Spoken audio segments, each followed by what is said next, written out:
mendapatkan perlindungan dari Allah Subhanahu wa taala, terhindar dari wabah COVID-19, dan teman-teman masih bisa melaksanakan aktivitas bersama dengan keluarga di rumah masing-masing, dan masih bisa memberikan amalan ibadah terbaik kita, khususnya di tengah-tengah pandemi wabah COVID-19. Semoga kita mampu ya mengambil hikmah dari ini semuanya dan menjadikan ini adalah sebagai peluang terbaik kita untuk kita bisa memperbanyak interaksi kita kepada Allah, interaksi kita kepada Al-Quran. Kemudian saatnya kita untuk bisa birrul walidain atau berbakti kepada kedua orang tua. Alhamdulillahirabbil alamin, segala puji hanyalah milik Allah Rabb semesta alam. Salawat bermutirkan salam semoga selalu tercurahkan kepada baginda kita Nabiullah Muhammad sallallahu alaihi wasallam. Teman-teman, kelas Al-Khwarizmi, Ibnu Sina dan Al-Ghazali, are you ready? Mudah-mudahan teman-teman ketika menyaksikan video ini, teman-teman semuanya sudah dalam keadaan siap untuk mengikuti majelis pagi, kemudian siap untuk mengikuti pembelajaran kita di hari ini. Kullu mri'in dibalin la yubda fahuwa abtar au aqto. Segala perkara yang baik yang tidak diawali dengan basmalah, maka perkara itu akan rusak. Yuk teman-teman, kita awali kegiatan kita hari ini dengan bersama-sama membaca basmalah. Bismillahirrahmanirrahim. Teman-teman yang soleh dan solehah, gimana kabar hati dan iman kita pagi hari ini? Semoga hati dan iman kita hari ini masih terjaga dalam ketaatan kepada Allah Subhanahu wa taala. Nah, berikut ini ada cuplikan video tentang kisah sahabat Rasulullah sallallahu alaihi wasallam. Semoga kita bisa terinspirasi dari kisah sahabat Rasulullah tersebut. Kita langsung saja saksikan video berikut ini. Kisah luar biasa sahabat terakhir Rasulullah Shallallahu Alaihi Wasallam, Abu Qilabah yang cacat, buta mata, patah tangan kakinya, dan anaknya dimakan singa. Jarang orang mengetahui namanya, tetapi mempunyai kisah teladan yang luar biasa. Pada sewaktu-waktu, ada seorang musafir yang sedang melakukan perjalanan dari satu kota ke kota yang lain dengan menaiki kuda. Namun sayang, tidak disangka di tengah perjalanan, sang musafir kehabisan bekal. Ia lalu berhenti sejenak untuk beristirahat. Di padang pasir yang luas, gersang dan panas ini, si musafir mencoba mencari makan dan minuman di sekitar tempat ia singgah tersebut. Tidak sengaja, tiba-tiba ia melihat suatu kemah atau rumah kecil di tengah padang pasir itu. Lalu si musafir mendatangi rumah itu.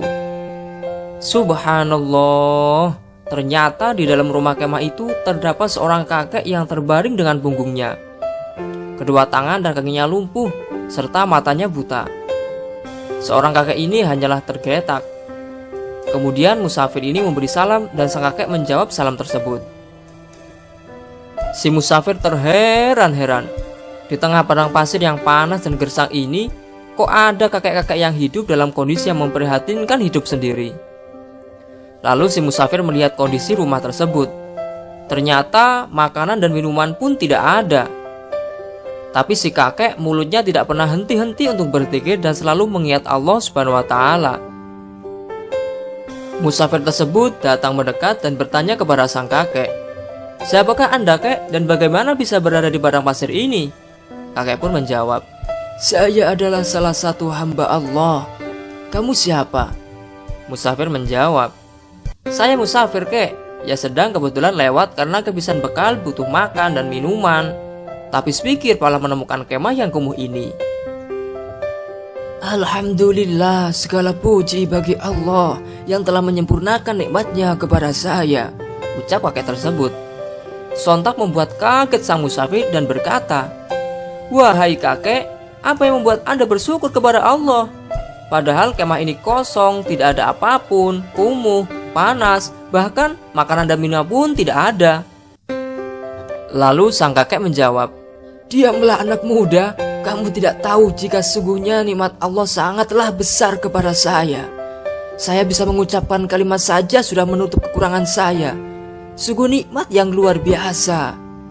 Sang musafir pun begitu kagum dengan kakek ini dan bilang kepadanya, "Baiklah, baiklah. Apa ada yang bisa saya bantu, kek?" Kakek mengatakan, Ada. Anak saya. Anak laki-laki satunya yang selalu menemani dan merawat saya. Dia memberikan minuman dan makanan. Sekarang sudah 3 hari tidak pulang. Tolong kamu cari di sekitar kemah ini. Siapa tahu ada dan perlu kamu tahu.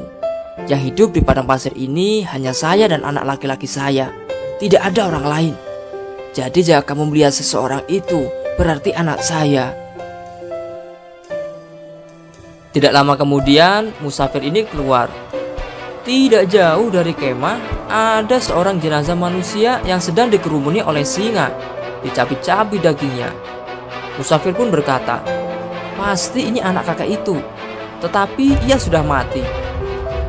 Lantas sang musafir kembali ke kemah dan bingung bagaimana cara menjelaskan kepada kakek ini. Sedangkan dia sendiri lumpuh, susah, hidup di padang pasir, dan anaknya dimakan singa. Kemudian musafir pun datang kepada sang kakek dan berkata, "Wahai saudaraku, apakah Anda mengetahui kisah Nabi Ayub alaihissalam?" Kakek menjawab, "Tentu saja." Musafir tersebut memintanya untuk menceritakan sedikit tentang Nabi Ayub alaihissalam.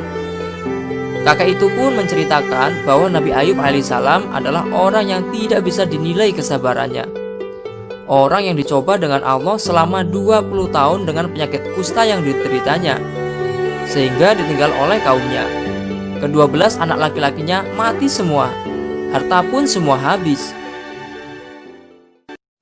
Musafir ini berkata kepada kakek tersebut, yang kakek ucapkan adalah benar, dan berharap kakek bisa menjadi bagian kecil dari Nabi Ayub karena anak kakek satu-satunya sudah mati dan dimakan singa. Musafir ini berpikir, mungkin sang kakek akan menangis. Ternyata dia senyum, kemudian mengatakan, "Alhamdulillah yang telah membuat anak saya mendahului saya ke surga. Anak saya sangat berbakti kepada saya," ucap kakek kepada musafir tersebut. Menurut pemahaman agama yang jelas yang saya yakini, kalau anak soleh, dia menjaga sholat dan ibadahnya kepada Allah, berbakti dengan orang tuanya, pasti masuk surga. Anak saya seperti itu, dan saya yakin dia akan masuk surga. Kakek menambahkan perkataannya tersebut. Tiba-tiba sang kakek mengucapkan kalimat syahadat. Asyhadu an la ilaha illallah wa asyhadu anna Muhammadar Rasulullah. Tak lama kemudian, blak, kakek itu meninggal dunia. Musafir tersebut mengucapkan, "Inna lillahi wa inna ilaihi raji'un." Musafir ini tambah kebingungan. Lantas ia keluar dari kemah tersebut, meminta tolong dan meminta informasi. Dengan hikmah Allah, tak lama kemudian terlihat dari kejauhan 4 orang anak kuda yang penampilannya seperti orang-orang kerajaan. Kudanya sangat rapih dengan kecepatan yang sangat tinggi. Sang musafir berdoa kepada Sang Pencipta, "Ya Allah, utuslah kepada kami orang yang bisa membantu." Ia pun berteriak memanggil pasukan kuda itu untuk berhenti. Ternyata atas pertolongan Allah, mereka mendengar teriakannya. Mereka bertanya, "Ada apa denganmu? Mengapa kamu minta tolong?"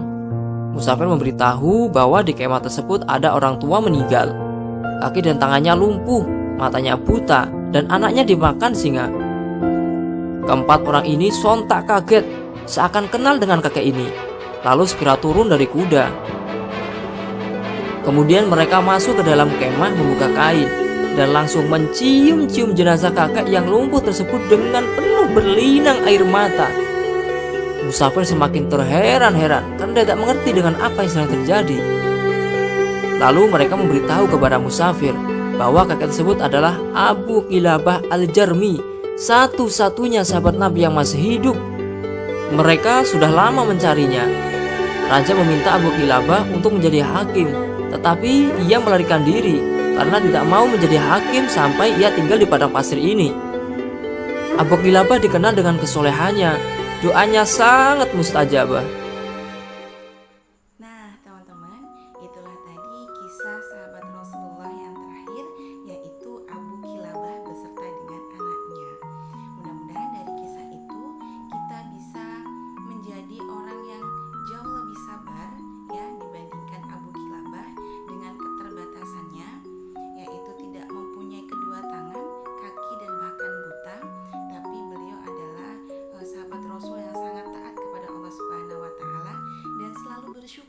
dengan kondisinya itu.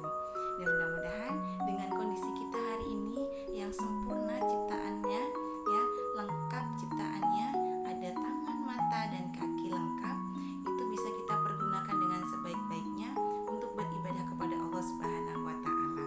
Khususnya di tengah-tengah pandemi ini, mudah-mudahan kita mampu bersabar dengan ujian ini dan kita semakin dekat kepada Allah Subhanahu wa taala.